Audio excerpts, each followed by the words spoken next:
You've entered void of rules, a realm where normal constraints cease to exist. But beware, traveller, there is one rule here.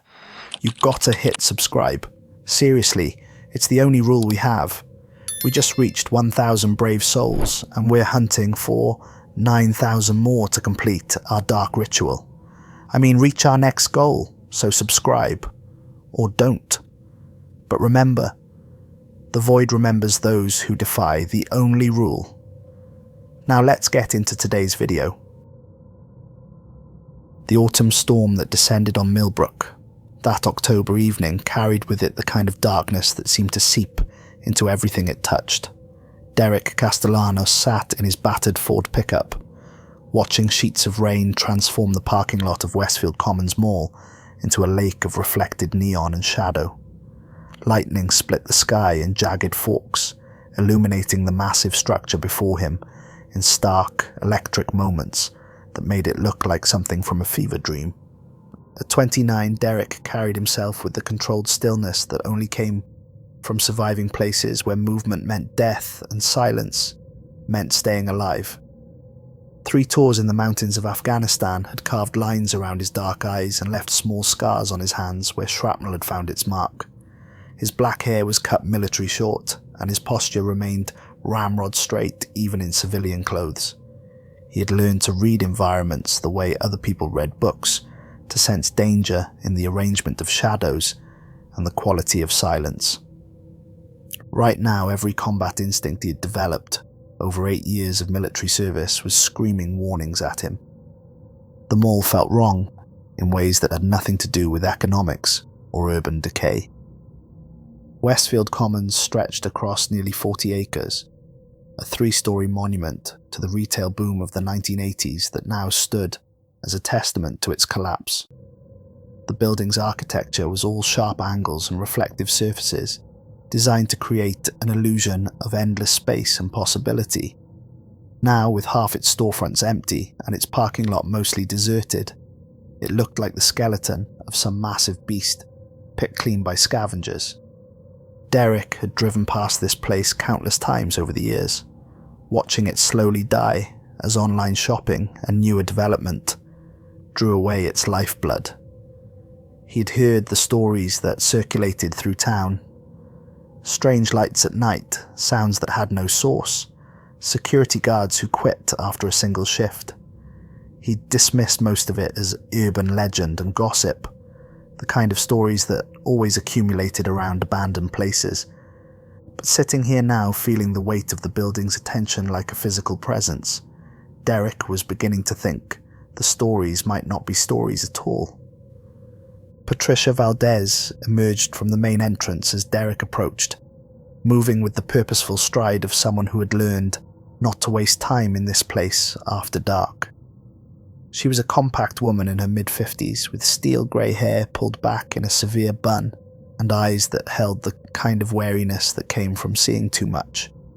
Her security company windbreaker was zipped up to her throat despite the warm October air, and when she extended her hand to shake Derek's, her grip was firm, but her palm was ice cold. "Derek," she said, a voice carrying a slight accent that spoke of childhood, spent somewhere south of the border. "I'm Patricia Valdez, day shift supervisor. I appreciate you taking this job on such short notice."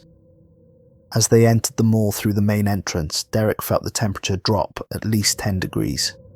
The silence inside was not just the absence of sound. It was an active, living thing that seemed to press against his eardrums. Their footsteps echoed strangely in the empty corridors, creating sounds that seemed to bounce back from impossible distances. "The Hartwell Development Group still owns this property," Patricia explained as they walked past darkened storefronts. "They're holding onto it for tax purposes, waiting for the commercial real estate market to recover. But a building this size can't just sit empty. The insurance company requires 24-hour security, the city requires regular safety inspections, and the utility companies need someone to monitor their equipment." They passed a mixture of empty spaces and struggling businesses that told the story of retail's long decline. A GameStop with dusty display cases and clearance signs that looked months old. a bath and body works that seemed to exist in a permanent state of going out of business sale, a small independent bookstore called Chapter and Verse that somehow still managed to keep its lights on. And there, near what had once been a thriving food court, sat the old K Jewelers with its security gate hanging at an odd angle, creating a gap just wide enough for a person to slip through. The day shift handles the normal operational concerns, Patricia continued, her voice taking on a more formal tone. Maintenance crews come in twice a week. We get occasional real estate agents showing the space to potential developers, and there are still a few businesses operating during regular hours. Night shift is different. Night shift is about maintaining the equilibrium.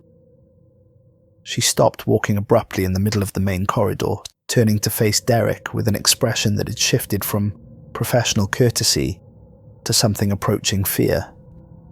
Derek, I need you to understand something before we go any further. This job isn't about preventing break-ins or watching for vandalism. This is about following a very specific set of protocols that keep everyone safe. The rules I'm about to show you aren't suggestions. They're not company policy, and they're not some kind of initiation ritual for new employees. They are survival instructions. From inside her windbreaker, Patricia produced a leather-bound notebook that looked far older than the mall itself. The cover was worn smooth by countless hands, and the binding was reinforced with what looked like electrical tape. When she opened it, Derek could see pages covered in different handwriting, careful script, hasty scrawl, block letters written with obvious urgency. It was as if multiple people had contributed to its contents over many years, each adding their own hard-won knowledge to the collection. 18 rules, Patricia said, watching Derek's face carefully for his reaction, each one written in someone else's blood, metaphorically speaking. Some of them, literally. Derek accepted the notebook, immediately struck by its weight. The leather was warm despite the cool air of the mall, and the pages seemed to whisper against each other as he turned them. The rules were written with meticulous care, but he could see corrections, additions, and notes in the margins, written by different hands in different inks. Before we go through these, Patricia said, I need you to understand the history of this place. The mall wasn't built on empty land. There was a tuberculosis sanitarium here from 1923 to 1952, the Millbrook Treatment Centre. It was considered state-of-the-art for its time, built to house patients who were deemed incurable. She pulled out a yellowed photograph from the back of the notebook. It showed a large, imposing building with Gothic architecture and barred windows. The sanitarium burned down on Halloween night, 1952. 43 patients and 7 staff members died in the fire. The official cause was listed as an electrical malfunction, but witnesses reported that the fire seemed to burn from the inside out, and that it burned in colours that fire shouldn't be able to produce. Derek studied the photograph. Even in the faded black and white image, there was something unsettling about the building's architecture, something that seemed to suggest spaces that bent in impossible directions. The mall was built directly on the sanitarium's foundation in 1987, Patricia continued. The developers thought they were being clever, saving money on demolition and site preparation. What they didn't realize was that some foundations run deeper than concrete and steel. She led Derek to a maintenance area near the security office and pointed to a section of floor where the tiles were a different color than the rest. This is original sanitarium flooring. There are sections like this throughout the building, pieces of the old structure that couldn't be removed without compromising the integrity of the new construction. Rule number 1, Patricia began, returning to the notebook. Between the hours of 11 p.m. and 4 a.m., the old K Jewelers becomes something else. The security gate may be open, you may see lights or movement from inside, but under no circumstances do you enter that store. You don't look through the opening for more than a few seconds, and you absolutely do not respond to anything you might hear from inside. What happens if you do? Patricia's face went pale. The last guard, who spent too much time looking into that store, was found 3 days later sitting in the back room staring at the wall. He was physically unharmed, but he couldn't speak, couldn't respond to questions, couldn't even seem to recognize his own family. The doctors said there was nothing wrong with him neurologically, but there was nothing behind his eyes anymore. He's been in a care facility for 2 years now, and he hasn't said a word since. Derek felt a chill run down his spine that had nothing to do with the air conditioning. Rule number 2, Patricia continued. Piano music will play from the second floor on certain nights. The music comes from a Steinway grand piano that was donated to the sanitarium in 1947 and was destroyed in the fire. When you hear the music, you stay on whichever floor you're currently on until it stops completely. The music is beautiful, but it's not meant for the living to hear. They walked towards the escalators and Derek noticed that they weren't running despite the mall's operational lighting. Power conservation?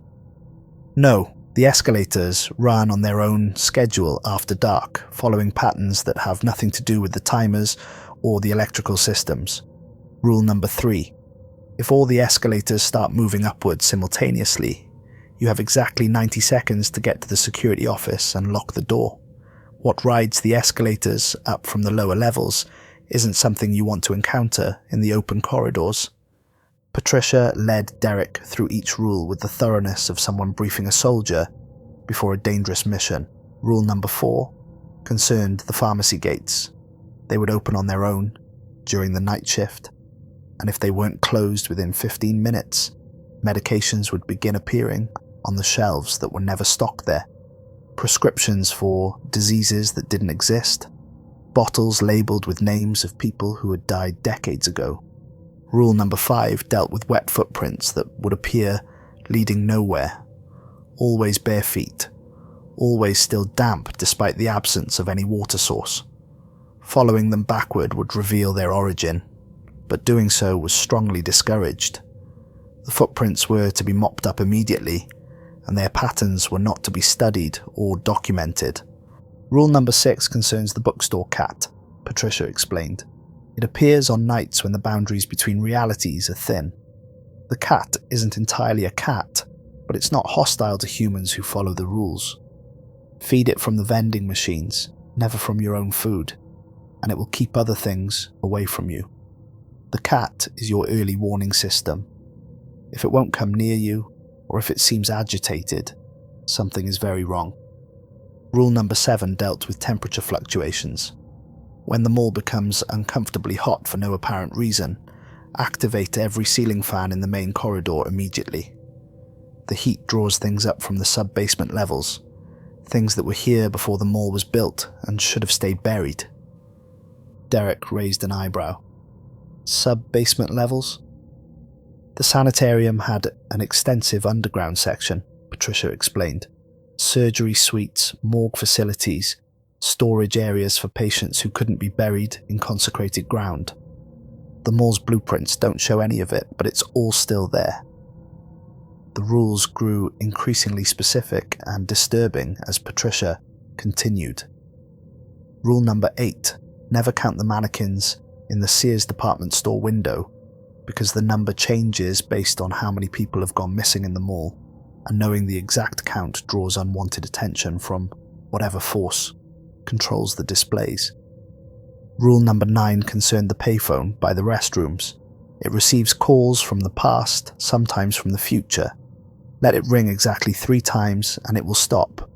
If you answer it, you'll hear your own voice reporting events that haven't happened yet, and those events will become inevitable. Rule number 10.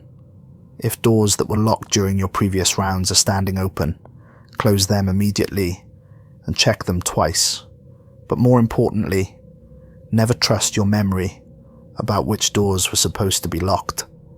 The building changes things, rearranges itself when no one is looking. Rule number 11 concerns the security cameras. The monitors in Sector 7 sometimes show footage from other times. Past events, possible futures, parallel presents where different decisions were made. Don't try to analyze what you see. Don't try to learn from it, and never try to change anything based on information from those cameras. Patricia's voice dropped to barely above a whisper for rule number 12. Children's toys will appear overnight in the main walkways, always arranged in patterns that almost make sense. Collect them immediately and store them in the designated room. But don't examine the patterns closely, don't try to decode them, and under no circumstances should you ever play with the toys or allow them to remain overnight. Rule number 13. The fountain in the centre court must never run dry. If the pump stops working, you have exactly 10 minutes to restart it. Not 9 minutes and 59 seconds, not 10 minutes and 1 second. Exactly 10 minutes. If you miss that deadline, the fountain becomes a gateway, and things will start coming through from places they shouldn't be able to reach. Rule number 14 is about smells, Patricia continued. If you smell cotton candy, carnival food, or popcorn when the food court's closed, evacuate that area immediately. Those smells indicate that the boundaries between realities are breaking down and the space becomes unpredictable. Rule number 15 concerns lights in the storefronts. Some stores will have lights that flash in patterns that seem almost like communication. Don't try to decode the patterns, don't try to respond to them, and don't try to determine which stores the patterns are coming from. Just ignore them completely. Rule number 16 deals with sounds from the maintenance areas. You will hear voices calling for help, people claiming to be trapped or injured in the tunnels below. These voices belong to people who used to work here, people who made mistakes or violated the rules. They're not exactly dead, but they're not alive in any meaningful sense. Never follow the voices, never respond to them, and never enter the maintenance tunnels alone. Rule number 17, Patricia's voice became even quieter, concerns the mirrors in the old department store. They will sometimes show reflections that don't match current reality. You might see yourself at different ages, making different choices, or you might see people who shouldn't be there anymore. Cover any mirror that shows you something you don't recognize, and don't look into them for extended periods. And rule number 18, this is the most important one. If you start to feel like the mall is home, if you begin to prefer the night shift to daylight hours, if you catch yourself talking to the shadows or feeling protective of this place, immediately request a transfer. The mall collects people, Derek. It adds them to its permanent inventory. Once you become part of its collection, you can never leave. After the tour of the rules, Patricia showed Derek the security office. A cramped room filled with monitors, displaying feeds from dozens of cameras throughout the building. The equipment looked like it had been cobbled together over decades, with newer digital systems jury-rigged to work alongside analog monitors that must have dated back to the mall's opening. The most important thing to remember, Patricia said, settling into the worn desk chair, is that this place operates according to its own logic. Don't try to apply outside reasoning to what happens here. Don't try to fix problems that aren't yours to fix. And don't try to help people who are beyond help. She pulled out a thick folder of incident reports and began flipping through them. We've had 47 security guards work the night shift since the mall opened. 31 of them quit within their first week. 7 more lasted less than a month. 5 guards worked here for more than a year before requesting transfers. 3 guards simply disappeared. No trace, no explanation, just empty parking spaces and abandoned uniforms. What about the guard I'm replacing? Patricia's expression darkened. Michael Chen worked here for 6 months. Good man, former Navy, followed the rules religiously. But he started getting curious about the system, trying to understand how it all worked. He began documenting patterns, taking photographs, trying to map the supernatural events. We found his research hidden in his locker after he disappeared. She pulled out a manila envelope and emptied its contents onto the desk. Photographs, handwritten notes, sketches of the mall's layout with mysterious symbols, marked at various locations. Michael thought he could figure out the underlying logic, maybe even find a way to neutralize whatever forces are at work here. He was wrong. Derek studied the photographs. They showed empty corridors, but in several images there were anomalies. Shadows that fell in the wrong directions. Reflections in windows that didn't match what should have been in front of them. Figures standing in areas that security cameras showed as empty. Where is Michael now? Patricia gathered up the materials and returned them to the envelope. Sometimes we get radio transmissions in his voice, always late at night, always from areas where the radio signals shouldn't be able to reach. He's still here, Derek, but he's not human anymore. He's part of the mall's collection now. As Patricia prepared to leave, she handed Derek a set of keys and a radio. Your shift runs from 10 p.m. to 6 a.m. I'll be back at dawn. Remember, follow the rules, all of them, exactly as written. Don't try to be a hero, don't try to solve mysteries, and don't trust anything that seems too helpful or too convenient. What if I have questions? Use the radio for true emergencies only. The mall monitors our communications, and too much radio chatter draws attention from things you don't want attention from. Most of the time, you'll be on your own. As Patricia's sedan pulled out of the parking lot, Derek felt the weight of the empty mall settling around him like a living thing. He checked his watch. 10:25 p.m. Time to begin his education in survival. The first hour passed quietly as Derek conducted a thorough exploration of the building. The mall was significantly larger than it had appeared from the outside, with service corridors, maintenance areas, and storage spaces that seemed to extend far beyond what the building's footprint should have allowed. He tested his radio at regular intervals, checked all the emergency exits, and made mental notes about sight lines and potential security concerns. The silence was the most immediately disturbing aspect of the environment. Derek had spent years in places where silence meant imminent danger, where the absence of normal background noise indicated the presence of threats. The mall's silence felt intentional, as if the building itself was holding its breath and listening to his movements. At exactly 11 p.m, Derek approached Kay Jewelers for the first time since Patricia's departure. The security gate was partially raised, leaving a gap about 18 inches high, just wide enough for a person to crawl through if they were determined enough. The darkness inside the store seemed thicker than it should be, almost viscous, and looking at it made Derek's eyes water involuntarily. Derek knelt down and peered through the opening, remembering Patricia's warning about not looking for more than a few seconds. Inside, he could see jewelry display cases covered with white sheets, but the shapes under the sheets seemed wrong somehow. Too tall, too angular, as if they covered objects that weren't jewelry displays at all. As he watched, one of the sheets seemed to flutter slightly, as if something underneath had moved. Derek stood up quickly, backing away from the storefront. As he did, he thought he heard something from inside the store. Not quite a voice, not quite music, but something that made his skin crawl and his teeth ache. He glanced at his watch. He had been looking for exactly 4 seconds. The rest of the hour passed without major incident. But Derek found himself glancing back at Kay Jewelers repeatedly as he made his rounds. Each time he looked, the gap in the security gate seemed to be a different size, as if the opening was slowly breathing. At midnight, Derek was on the second floor checking the anchor stores when the piano music began. It started as a whisper of melody, so faint he thought he might be imagining it.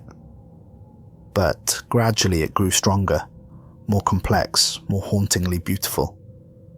The piece was classical.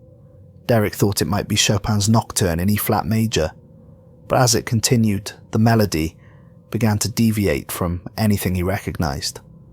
The music seemed to come from everywhere at once, as if the mall's structure itself had become a resonating chamber. The notes were pure and clear, but there was something underneath the beauty, a sadness so profound it was almost physical. Derek stood perfectly still in the main corridor, fighting every instinct that told him to search for the source of the music. The melody was calling to something deep in his chest, awakening memories of his grandmother's house where she had played piano during his childhood visits. But Patricia's words echoed in his mind. The music was not meant for the living to hear. 34 minutes. That's how long the music lasted this time.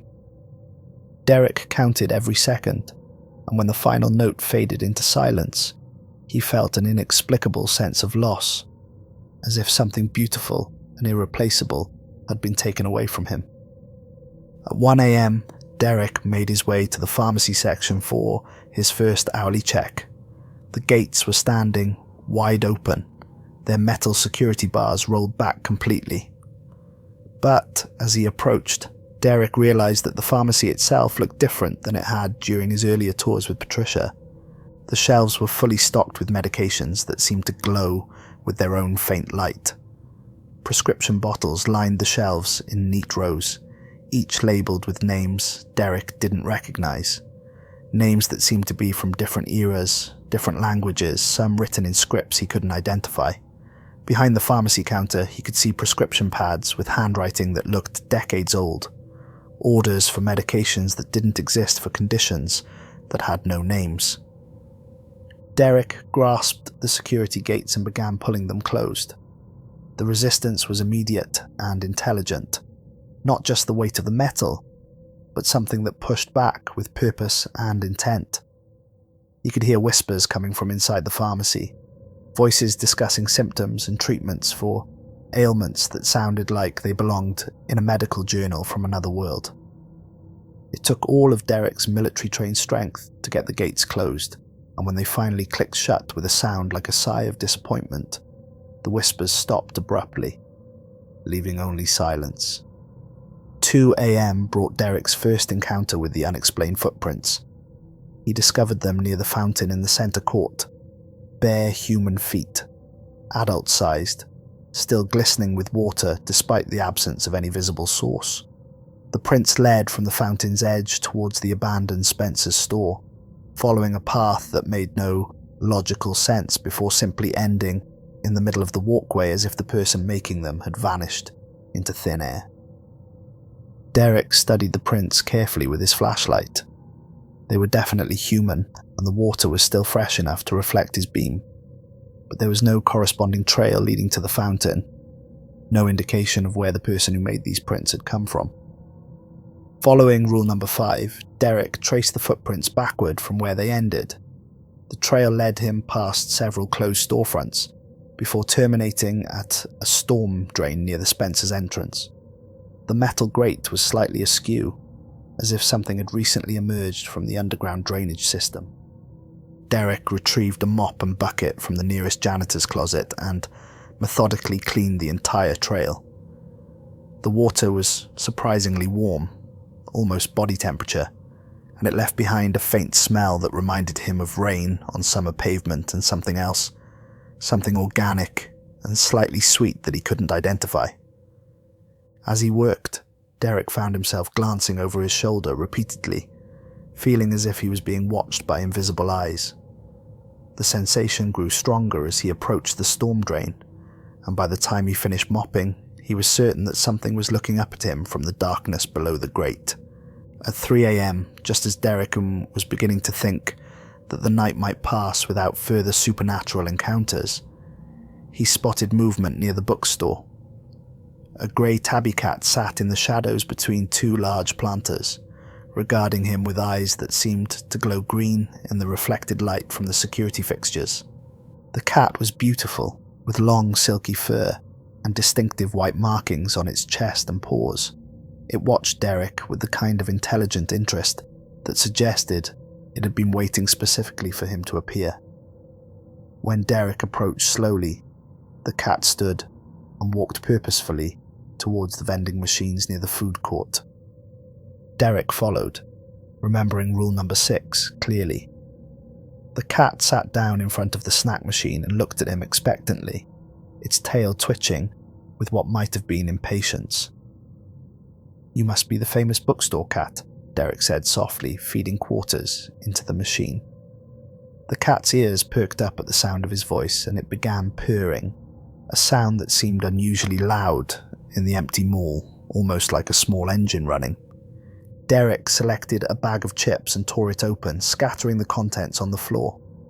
The cat ate gratefully, crunching through the snacks with obvious enjoyment.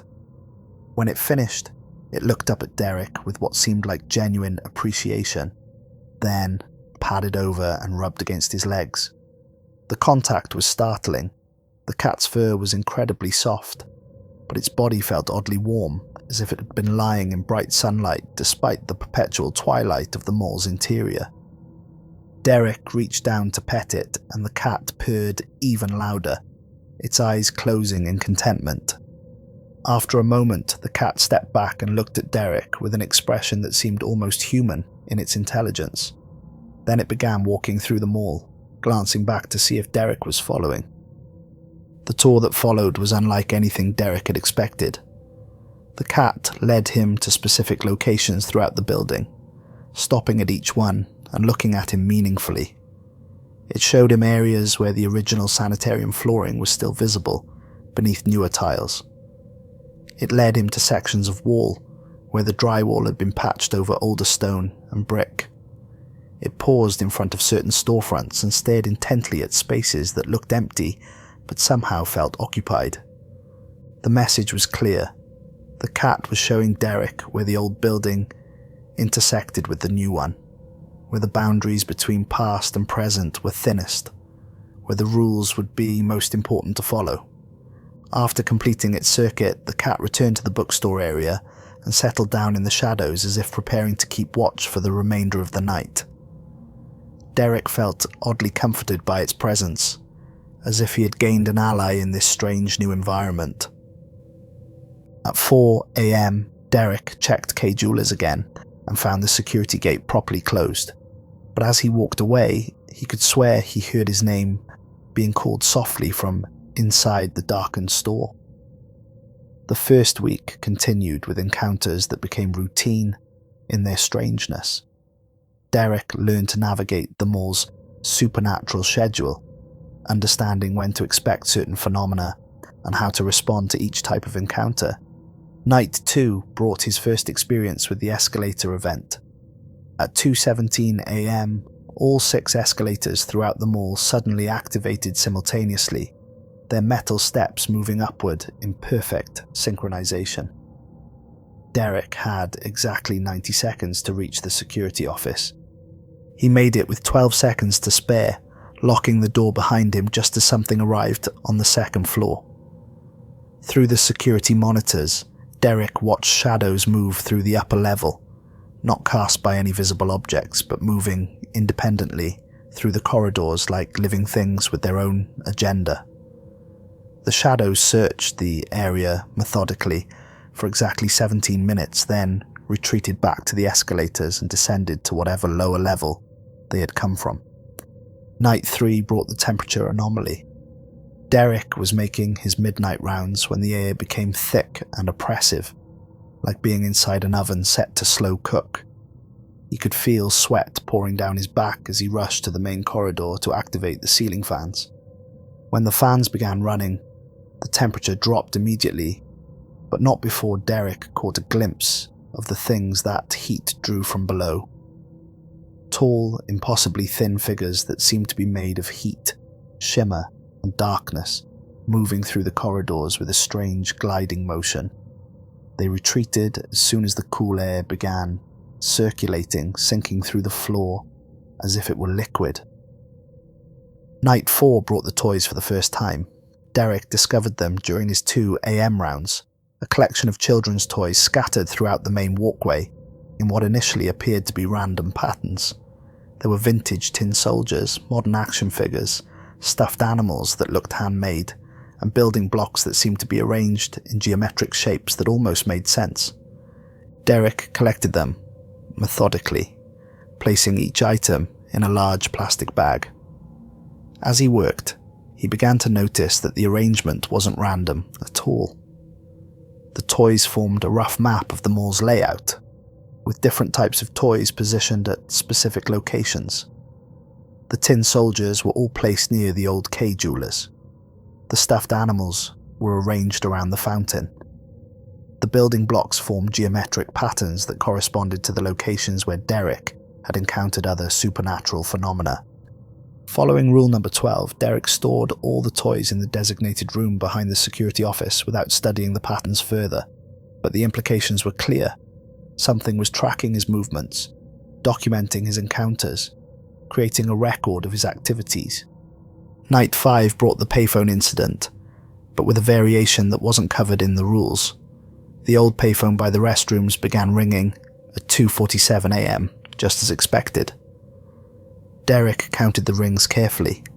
1, 2, 3, and waited for it to stop. But this time, it rang a fourth time, then a fifth. Then it continued ringing for exactly 7 minutes. Derek stood frozen in the corridor, unsure whether to follow the spirit of rule number 9 and let it continue ringing, or to intervene somehow. Finally, the ringing stopped on its own, but not before. Derek heard something that made his blood run cold. The faint sound of his own voice answering the phone from inside the receiver, having a conversation with someone he couldn't hear. Night 6 brought his first encounter with the camera anomalies. While reviewing the security monitors during his break, Derek noticed that the feeds from Sector 7 were showing footage that didn't match what he was observing directly. The timestamp indicated current date and time, but the scenes on the monitors were clearly from different periods. In one monitor, he could see the mall during its heyday in the 1990s, crowded with shoppers and fully operational stores. Another showed the space as it had been during construction, with workers installing fixtures and displays. A third monitor displayed scenes that seemed to be from the future, the mall completely abandoned, with vegetation growing through cracks in the floor and sunlight streaming through holes in the roof.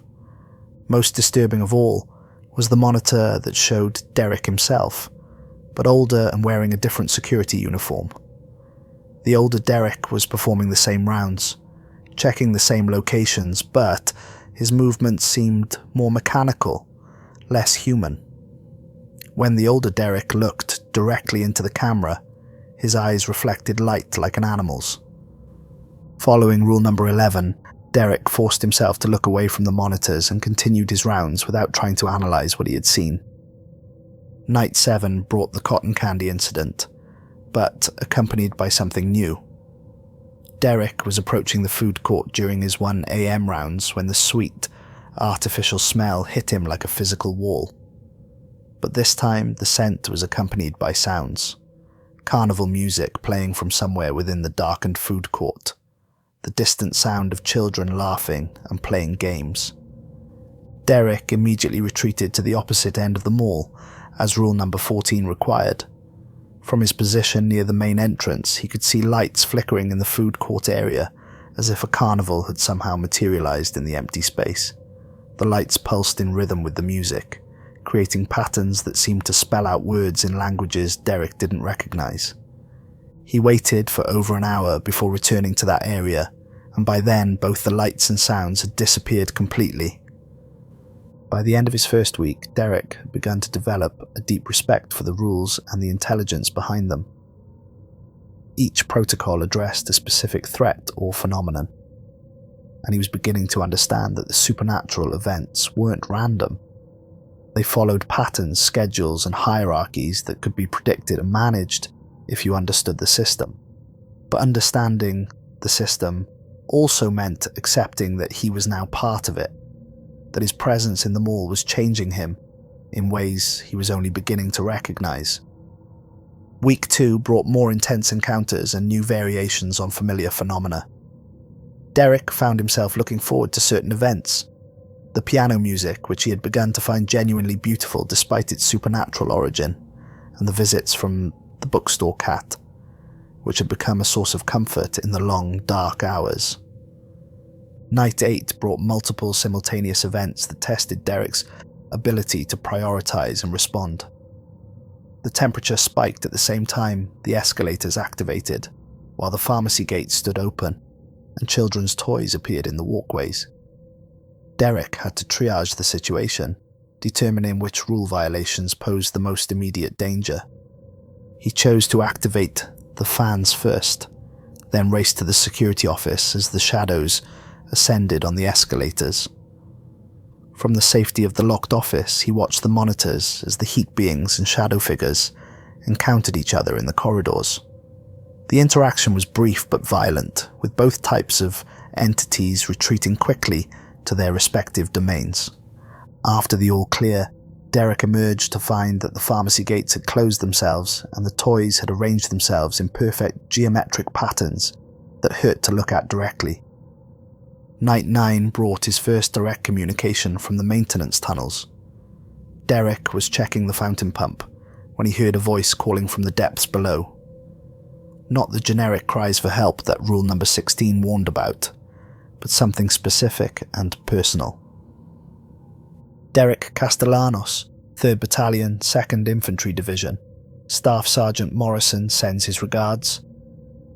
Derek's blood turned to ice. Staff Sergeant Morrison had been his unit commander in Afghanistan, a man who had died, saving Derek's life during their final tour. The voice from the tunnels knew details that weren't in any public record, information that only Derek and his dead comrades would have known. "We've been waiting for you, Derek. We have orders for you, son. Important orders that only you can carry out." Derek backed away from the maintenance area, his military training warring with his human emotion. Every instinct told him that his brothers in arms needed his help, but rule number 16 was absolutely clear. Never respond to voices from the maintenance areas. The voice continued calling for several more minutes, using military terminology and personal references that only Morrison would have known. When it finally stopped, Derek felt as if he had betrayed his oath and abandoned his fellow soldiers all over again. Night 10 brought the mirror incident. Derek was making his rounds through the old department store when he noticed that one of the full-length mirrors in the abandoned clothing section was showing a reflection that didn't match his current appearance. The Derek in the mirror was younger, wearing his military dress uniform, standing at attention as if awaiting orders. Behind Mirror Derek, the department store was fully operational, with customers browsing through racks of clothing and sales associates helping shoppers. As Derek watched, the Mirror Derek began to move independently, saluting and speaking to someone outside the reflection's field of view. Real Derek couldn't hear what Mirror Derek was saying, but he could see his own lips moving in the reflection, carrying on a conversation that real Derek wasn't having. Following rule number 17, Derek found a sheet in a nearby storage closet and covered the mirror completely. When he removed the sheet an hour later, the reflection showed only his current appearance in the empty store. Night 11 brought what Derek would later recognize as a test of his commitment to the rules. The fountain pump failed at 2:53 a.m., giving him exactly 10 minutes to restart it before the fountain ran dry and became a gateway for whatever entities existed on the other side. But as Derek worked frantically to diagnose and repair the pump, he could hear voices calling from the maintenance tunnels, not just generic cries for help, but specific people from his past. His grandmother, who had raised him after his parents died in a car accident. His best friend from high school who had died of cancer at 25. His squad leader from his first tour who had been killed by an IED. Each voice called to him with perfect emotional precision, using phrases and memories that only those specific people would have known. The manipulation was masterful, designed to exploit every regret and unfinished goodbye he carried. But Derek had learned to trust the rules above all else, and he continued working on the pump while tears streamed down his face. With 43 seconds remaining, Derek restored the fountain's operation. The voices from the tunnels stopped immediately, as if someone had flipped a switch, leaving only the sound of water flowing normally once again. Night 12 brought an escalation that Derek hadn't expected. The bookstore cat appeared as usual, but this time it seemed agitated, pacing nervously and refusing the food Derek offered.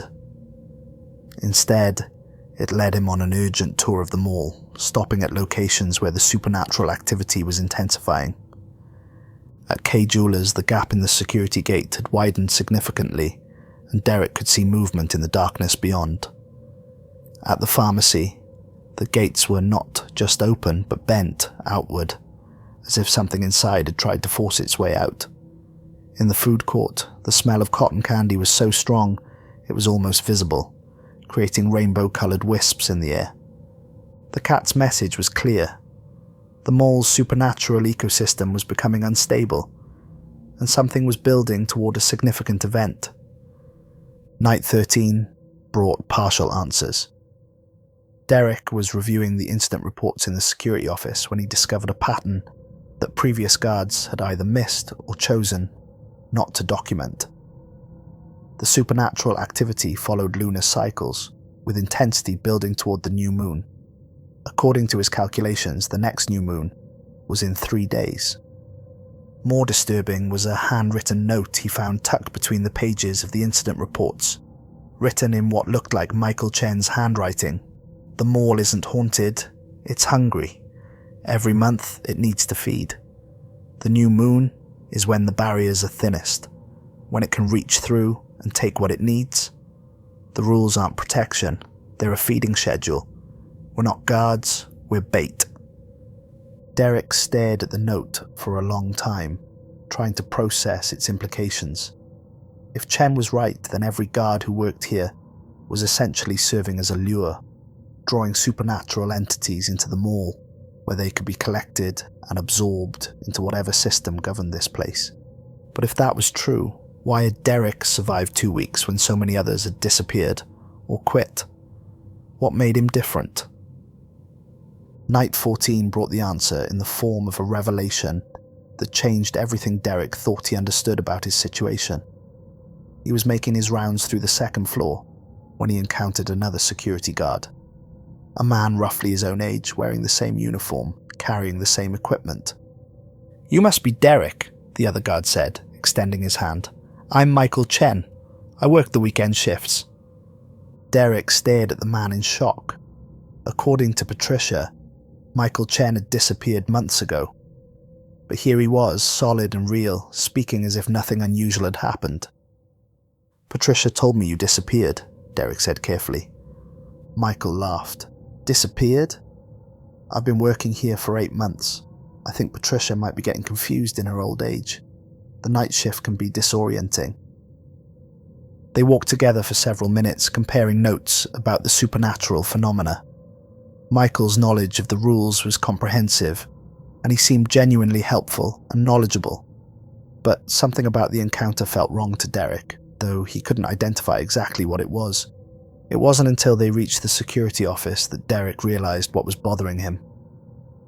In the light of the office, Michael cast no reflection in the glass surface of the monitors. His radio produced no static when he keyed it, and when he spoke, his voice had a slightly hollow quality, as if it was being broadcast from a great distance. Derek excused himself and retreated to the bathroom, where he used his cell phone to call Patricia's emergency number. "Patricia, this is Derek. I need to ask you something important. What happened to Michael Chen?" "Derek, what's wrong? Why are you whispering?" "Just tell me what happened to Michael." Patricia's voice became grave. "Michael disappeared 3 months ago. We found his research, his theories about the mall's supernatural ecosystem. Why are you asking?" "Because he's here. He's been talking to me for the past 20 minutes. The silence on the other end of the line stretched for nearly a minute. "Derek, listen to me very carefully," Patricia finally said. "Whatever you're talking to, it's not Michael Chen. Michael is gone. What you're seeing is something the mall has created, probably based on Michael's memories and personality. Don't trust it, don't follow it anywhere, and don't let it isolate you from the main corridors." Derek hung up and returned to the security office to find it empty. Michael was gone, leaving no trace that he had ever been there, except for a note written on the desk. "The new moon is when everything changes. The mall will try to add you to its collection. The only way to survive is to become something it can't collect. Think about what makes you different from the others. Night 15 brought a series of encounters that seemed designed to test Derek's resolve and understanding. Every supernatural phenomenon he had learned to handle occurred simultaneously. The piano music played while the escalators ran upward, the temperature spiked while the pharmacy gates opened, and children's toys appeared in patterns that clearly spelled out messages he couldn't afford to read. But Derek had learned to handle multiple crises, and his military training served him well. He prioritized threats, responded systematically, and managed to maintain the mall's equilibrium even under maximum stress. By dawn, he felt more confident than ever that he understood the system and could survive whatever it threw at him. That confidence lasted exactly 24 hours. Night 16 began differently from all the others. Derek arrived at his usual time to find the mall's atmosphere charged with an energy he had never felt before. The air itself seemed to hum with potential, and the shadows moved with more purpose and intelligence than usual. His first indication that this night would be different came when he discovered that several of the rules had changed. Not the notebook itself. The physical pages still contained the same 18 rules, written in the same handwriting.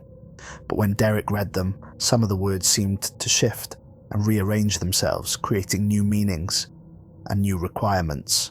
Rule number 1 now read, between the hours of 11 p.m. and 4 a.m., the old K Jewelers becomes a gateway. You must enter and retrieve what was taken from you. Rule number 16 had become, when you hear the voices of your lost comrades calling from the maintenance tunnels, you must answer them. They have been waiting for you. Derek blinked and read the rules again, but they had returned to their original wording. The mall was trying to rewrite its own rules, attempting to trick him into making fatal mistakes. At 11 p.m, Derek approached K Jewelers to find the security gate completely open, revealing the store's interior in full detail for the first time. The space inside was much larger than it should have been, extending back into darkness that seemed to have no end. The jewelry displays had been replaced with something else entirely. Glass cases containing personal items that Derek recognized from his past. His grandmother's jewelry box, his military medals, photographs from his childhood, personal letters from friends who had died in combat. Everything that had ever mattered to him was displayed in those cases, arranged as if they were precious artifacts in a museum. Derek forced himself to back away from the storefront, remembering Patricia's warnings about the store's supernatural properties. But as he retreated, he heard a voice calling from inside. His grandmother's voice, exactly as he remembered it from his childhood. "Derek, sweetheart, come inside. I have something for you, something I've been saving." The voice was perfect, carrying all the warmth and love he associated with the woman who had raised him. But Derek knew it was a trap, a lure designed to draw him into the store where he would become part of the mall's collection. At midnight, the piano music began, but this time it was playing a song Derek recognized, a lullaby his grandmother used to sing to him when he was small and afraid of the dark. The melody was note perfect, but it was being played on a piano that had been destroyed in a fire 70 years ago by fingers that no longer existed. Derek stood in the main corridor listening to the impossible music and fighting every emotional impulse that told him to search for its source. The song was calling to something deep in his memory, awakening feelings of safety and comfort that he associated with the few happy moments of his childhood. But he had learned to trust the rules over his emotions, and rule number 2 was clear. Stay on whichever floor you're on until the music stops. At 1 a.m, Derek made his way to the pharmacy section to find a scene that defied comprehension. The gates were not just open, they had been completely removed, leaving the pharmacy accessible from the main corridor. Inside, the shelves were stocked with medications that glowed with their own internal light, and behind the counter stood a figure in a white coat that Derek recognized immediately. Dr. Sarah Martinez had been the medic assigned to Derek's unit during his final tour in Afghanistan. She had died trying to save wounded soldiers during the same attack that had killed Staff Sergeant Morrison.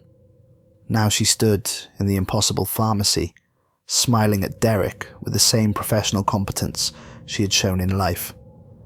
"Derek, you're injured," she said, her voice carrying the same calm authority he remembered.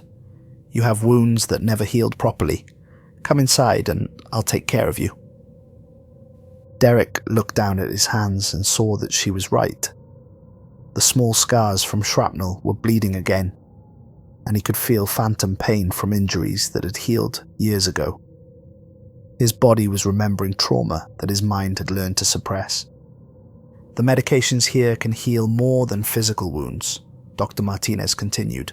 "I can fix the nightmares, the guilt, the feeling that you should have died instead of us. Come inside, Derek. Let me help you." Derek backed away from the pharmacy, his hands shaking as he watched blood seep through his shirt from wounds that shouldn't exist. The temptation to enter was overwhelming. Dr. Martinez had always been able to fix whatever was wrong, to make the pain go away. But rule number 4 was clear about the pharmacy, and Derek forced himself to grab the security gates from where they had been placed nearby and wrestle them back into position. As soon as the gates closed, his wound stopped bleeding, and the phantom pain disappeared. 2 a.m. brought the footprints, but this time they led in a different direction, not towards the storm drain, but towards the maintenance entrance. The prints were smaller than usual, and Derek recognized them immediately. They were the footprints of his younger sister, who had drowned when Derek was 12 and she was 8. Following the prints felt like walking through a waking nightmare. Each footstep was perfectly preserved, still damp with water that smelled like the lake where she had died. The trail led Derek through corridors he had never seen before, past storefronts that seemed to exist in different time periods, toward a destination he knew he shouldn't reach. The footprints ended at a door marked "Maintenance, Authorized Personnel Only." The door was standing open, revealing a staircase that descended into darkness. From somewhere below, Derek could hear his sister's voice calling for help. "Derek, Derek, where are you? I'm scared. I can't swim back to shore. Help me, Derek." The voice was exactly right. 8-year-old Emily, terrified and desperate, calling for her big brother to save her. Derek had failed to save her once, had been too far away when she slipped and fell through the ice. The guilt of that failure had shaped his entire life, driven him to join the military, compelled him to risk his own life saving others. Now he was being offered a chance to redeem that failure, to finally save the sister he had lost. Derek stood at the threshold of the maintenance entrance, his entire body shaking with emotion. Every instinct, every feeling, every meaningful relationship in his life was telling him to go down those stairs and save Emily. But rule number 16 was absolute. Never enter the maintenance tunnels, never follow the voices. "I'm sorry, Emily," Derek whispered, his voice breaking. "I can't save you again." He forced himself to close the door and walk away, leaving his sister's voice calling desperately from the darkness below. 3 a.m. brought the bookstore cat, but this time it wasn't alone. Dozens of cats filled the corridor, every pet Derek had ever owned, every stray he had fed, every animal he had encountered during his deployments overseas. They sat in perfect formation, watching him with eyes that reflected light in impossible ways.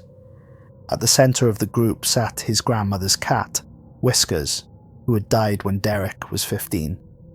The cat looked exactly as Derek remembered, a massive orange tabby with white paws and a perpetually grumpy expression. "Hello, Derek," Whiskers said, speaking in a voice that sounded like his grandmother's but coming from the cat's mouth. "We've been waiting for you to come home." The other cats began to speak as well, each using the voice of someone Derek had lost. His parents spoke through 2 black cats that had died in the same car accident that killed them. His fallen comrades spoke through strays he had fed during his tours overseas. His sister spoke through a small grey kitten that looked exactly like the pet she had wanted, but never received. "Join us, Derek," they said in unison. "Stop fighting, stop running. Come home, where you belong." Derek closed his eyes and recited the rules from memory, using them as a mantra to block out the emotional manipulation. When he opened his eyes, only the original bookstore cat remained, looking at him with what might have been approval. 4 a.m. brought the fountain crisis, but this time the pump didn't just fail. It began running in reverse, draining the fountain completely within minutes. As the water level dropped, Derek could see that the bottom of the fountain wasn't concrete as it appeared from above. It was glass, and beneath the glass was a room that shouldn't exist. In the room below, Derek could see figures moving around. All the security guards who had disappeared over the years, all the maintenance workers who had been lost in the tunnels, all the visitors who had wandered into the wrong areas at the wrong times. They were alive but changed, moving with mechanical precision as they performed tasks that made no logical sense. Among them, Derek recognized Michael Chen, the real Michael Chen, arranging and rearranging objects on shelves that contained nothing Derek could identify. Chen looked up and saw Derek watching from above, and his mouth moved as if he was trying to call out, but no sound reached Derek's ears through the glass barrier. Derek had exactly 10 minutes to restart the pump before the fountain became a gateway, but as he worked frantically with the equipment, he could hear all the voices from his past calling to him from the room below. They were all there, his family, his friends, his fellow soldiers, everyone he had ever lost or failed to save. "Join us, Derek," they called. "Stop fighting the inevitable. Come home."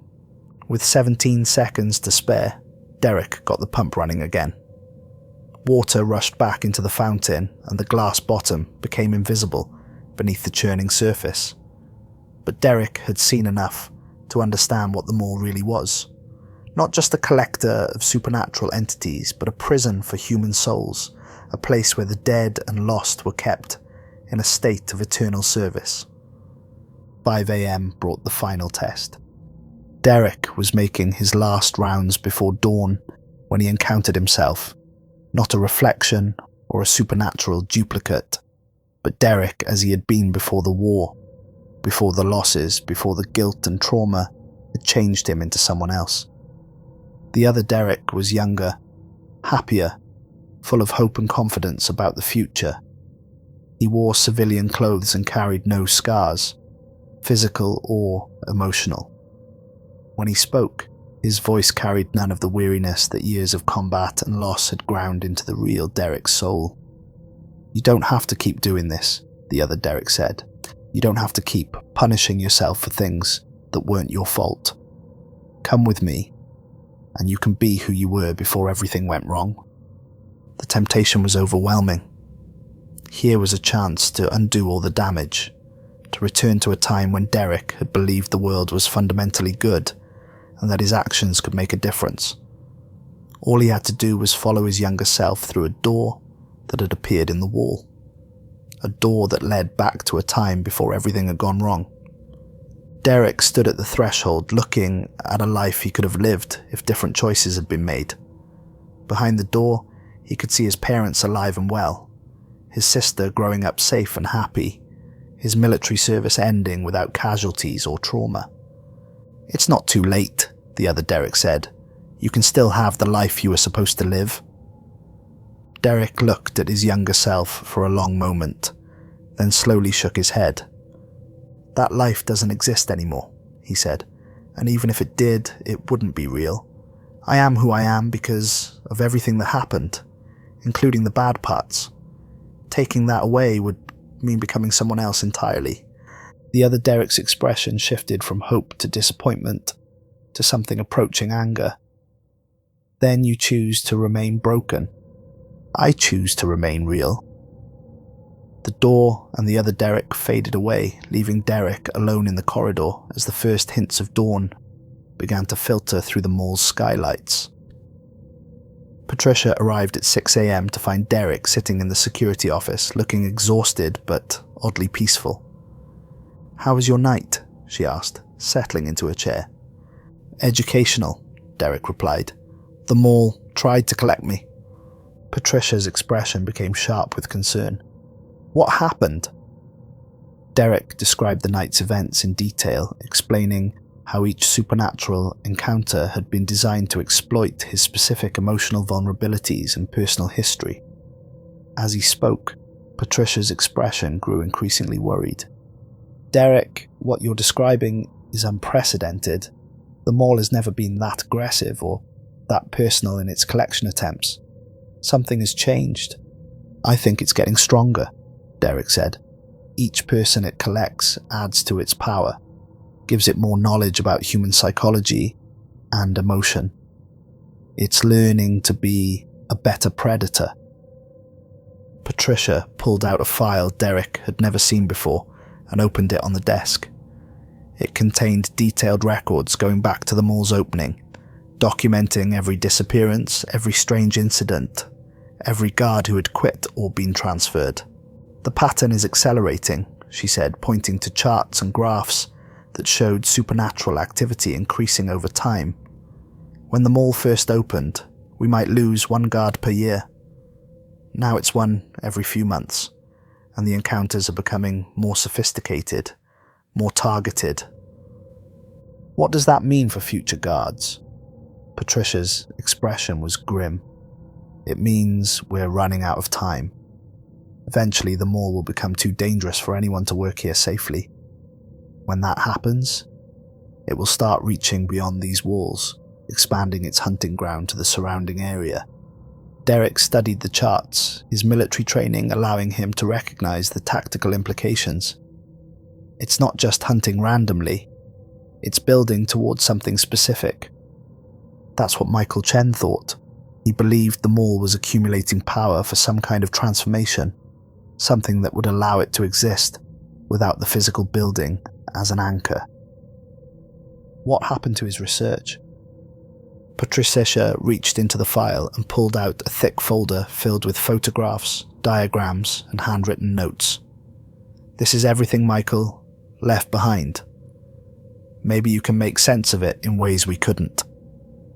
Derek accepted the folder, feeling its weight in his hands. "If I figure out what the mall is planning, what then?" "Then we try to stop it," Patricia said, "before it becomes something we can't contain." As Derek prepared to leave for the day, Patricia handed him one final item, a small silver pendant that looked like it had been crafted by hand. "This belonged to the first security guard who worked here," she explained. "He lasted 3 years before disappearing, but he left this behind with a note saying it provided protection against the mall's influence. Every guard since then has worn it for at least one shift."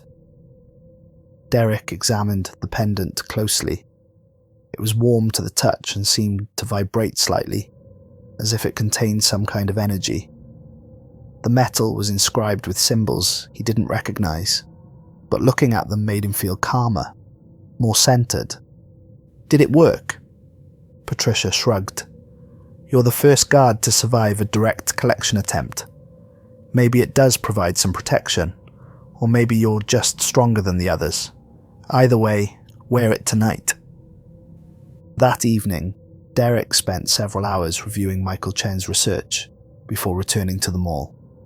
The documents painted a picture of a supernatural entity that was far more complex and dangerous than he had imagined. According to Chen's theories, the mall wasn't just collecting souls. It was building a network, creating connections between different locations and different realities.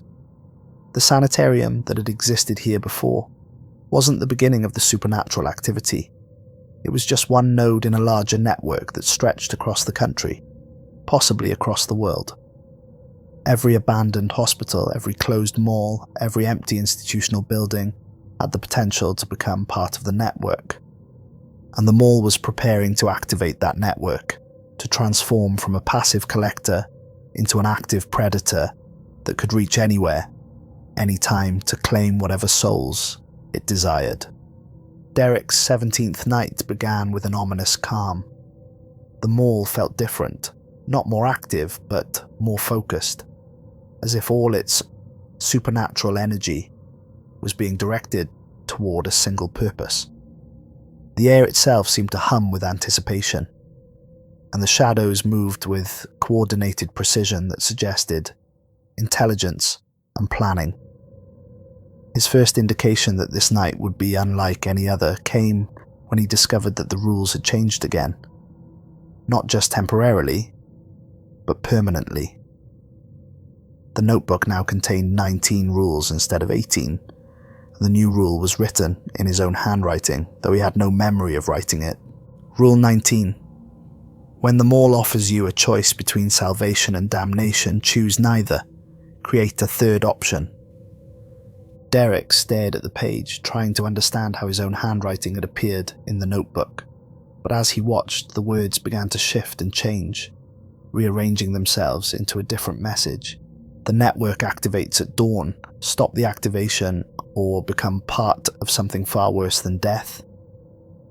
At 11 p.m, Derek approached K Jewelers to find not just the store open, but the entire storefront transformed. The interior had expanded impossibly, becoming a vast showroom that seemed to stretch for miles in all directions. Every surface was covered with displays containing items from the lives of everyone the mall had ever collected. But this time, Derek wasn't looking at his own possessions. He was seeing artifacts from hundreds of lives. Family photographs, wedding rings, military medals, children's toys, personal letters. Each item represented someone who had been lost to the mall's hunger, someone whose soul was now part of its collection. In the center of the impossible showroom stood a figure Derek recognized as the original designer of the mall, a man named Richard Hartwell, who had died during construction when he fell down an elevator shaft that hadn't been properly secured. Now he served as the mall's primary avatar, speaking for the collective consciousness that had grown from decades of collected souls.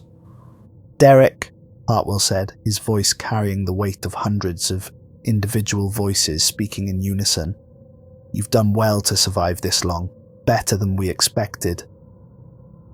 "What do you want from me?" "We want you to understand what you're really fighting," Hartwell replied.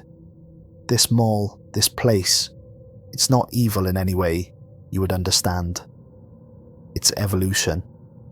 It's what happens when human consciousness reaches a critical mass and begins to transcend individual existence."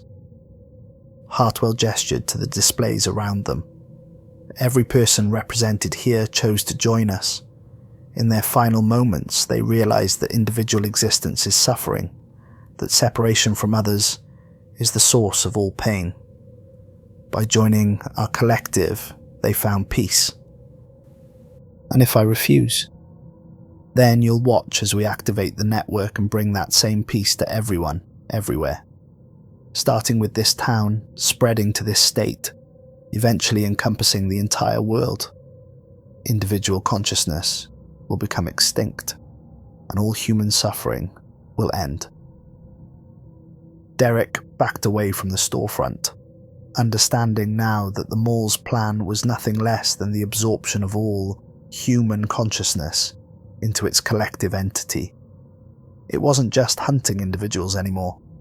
It was preparing to hunt the entire species. At midnight, the piano music began. But this time, it wasn't coming from the second floor. It was coming from everywhere at once, as if every surface in the mall had become a speaker. The melody was complex beyond human comprehension, a symphony that seemed to be playing in mathematical dimensions that normal music couldn't access. As Derek listened, he began to understand that the music wasn't just sound. It was a frequency designed to break down the barriers between individual minds, to prepare human consciousness for absorption into the collective. People throughout the town would be hearing it, feeling its influence, becoming more susceptible to the mall's control. Derek found himself swaying to the rhythm, feeling his individual thoughts beginning to blur and merge with something larger. The sensation was seductive, offering relief from the loneliness and responsibility of individual existence. All he had to do was stop fighting and let himself become part of something greater. But the silver pendant around his neck began to grow warm, then hot, pulling him back to individual awareness. Derek forced himself to focus on his own thoughts, his own memories, his own identity. He was Derek Castellanos, former staff sergeant, survivor of 3 tours in Afghanistan, guardian of this place whether he wanted the job or not. At 1 a.m, every door in the mall opened simultaneously, not just the stores but maintenance areas, storage rooms, administrative offices, and spaces that Derek had never known existed.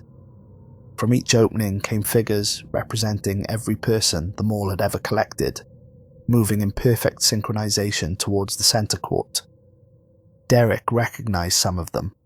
Michael Chen, the guards who had disappeared before him, maintenance workers who had vanished over the years, but there were hundreds of others dating back to the original sanitarium patients who had died in the fire. All of them moved with the same mechanical precision, their individual personalities subsumed into the collective will. They weren't there to threaten Derek directly. They were there to demonstrate the futility of resistance, to show him what he would become if he continued to fight. But as Derek watched the procession, he noticed something the collective had overlooked. Among the figures moving toward the center court, one was moving differently. The bookstore cat walked alongside the collected souls, but it retained its individual awareness, its own agenda. It caught Derek's eye and made a subtle gesture toward the maintenance entrance. The cat was showing Derek something the collective didn't want him to see. At 2 a.m, Derek followed the cat into areas of the mall he had never explored, down corridors that didn't appear on any blueprint, and through doors that shouldn't have existed. The cat led him to the heart of the building's supernatural machinery, a vast chamber beneath the center court where the original sanitarium's generator room had been located. The room was filled with equipment that belonged to no recognizable technology, crystalline structures that pulsed with their own light, metallic conduits that seemed to phase in and out of existence, displays showing information in languages that predated human writing. At the center of it all was a massive device that Derek instinctively knew was the network's control node. The device was already active, sending out signals to similar installations around the world. Derek could see displays showing other malls, other abandoned buildings, other places where the collective had established nodes. The network was vast, stretching across continents, ready to activate simultaneously and begin the process of absorbing all human consciousness. But the system had a weakness that its collective intelligence had failed to recognize. It had been designed by individual minds, working in isolation, each contributing their own understanding without fully comprehending the whole. The network's strength, its distributed nature, was also its vulnerability. Derek began to understand what the silver pendant around his neck really was. It wasn't just protection against the mall's influence. It was a key, a piece of the original control system created by the first guard who had discovered this chamber and recognized the threat it represented. At 3 a.m, Derek began the most important work of his life. Using knowledge gained from years of military engineering training and insights gleaned from Michael Chen's research, he began to reprogram the network's control systems. The collective became aware of his actions within minutes, and the entire mall turned against him. The walls themselves tried to stop him, extending tendrils of concrete and steel to pull him away from the controls. The collected souls poured into the chamber, trying to overwhelm him through sheer numbers. But Derek had advantages they hadn't anticipated. His military training had prepared him for combat in hostile environments. His experience with the mall's supernatural phenomena had taught him to maintain his individual awareness under extreme psychological pressure, and the silver pendant provided a focal point for his consciousness, preventing the collective from absorbing his individual will. Most importantly, Derek understood something about himself that the collective had failed to grasp. He wasn't trying to preserve his individual existence out of selfishness or fear. He was fighting to preserve humanity's right to choose, to maintain the diversity of human experience that gave life meaning. At 4 a.m, Derek completed his reprogramming of the network. Instead of absorbing human consciousness, the system would now preserve and protect individual awareness, creating a barrier against any future attempts at collective absorption. The network that was supposed to end human consciousness would instead serve as its ultimate guardian. The collective's reaction was immediate and violent. The mall began to collapse around Derek as the supernatural forces that held it together turned destructive. But the bookstore cat led him through passages that remained stable, guiding him to safety as the building literally tore itself apart. At 5 a.m, Derek emerged from the collapsing mall to find Patricia waiting in the parking lot, along with fire trucks, police cars, and ambulances. The building was imploding in a controlled manner, folding in on itself as if it had never been entirely real to begin with. "Is it over?" Patricia asked. Derek looked at the silver pendant in his hand, which was now glowing with a steady light that pulsed in rhythm with his heartbeat. Around the world, he knew that similar devices were activating, creating a network of protection instead of predation. "It's over," he said, "but it's also just beginning." As the sun rose over Millbrook, Derek realized that he had found his true calling. The network he had reprogrammed would need guardians, people who understood the supernatural threats facing humanity and were prepared to stand against them. The mall had been just one node in a vast system of supernatural predation, and there would be others. The bookstore cat rubbed against Derek's legs, purring contentedly. In the daylight, it looked like an ordinary cat, but Derek could see the intelligence in its eyes that marked it as something more. It had been working against the collective from the beginning, waiting for someone strong enough and stubborn enough to see the fight through to its conclusion. Patricia handed Derek a new set of keys and a different notebook, this one bound in blue leather instead of brown. "Ready for your next assignment?" she asked. Derek looked at the smoking ruins of the mall, then at the notebook filled with blank pages waiting to be filled with new rules for new threats. He thought about all the people he had failed to save over the years, and all the people he might still have a chance to protect. "Let's go to work," he said. The war for human consciousness was over, but the battle for human choice had just begun.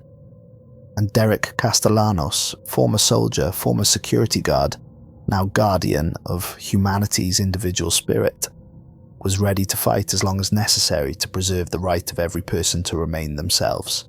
In the distance, other abandoned buildings waited with their own supernatural secrets, their own threats to human consciousness. Derek would visit them all, one by one, carrying the silver pendant and the blue notebook, writing new rules for a world where individual awareness was protected by an invisible network of guardians who understood that some things were worth fighting for, no matter the cost. The mall was gone, but the mission continued, and Derek had finally found a purpose worthy of the sacrifices that had brought him to this moment.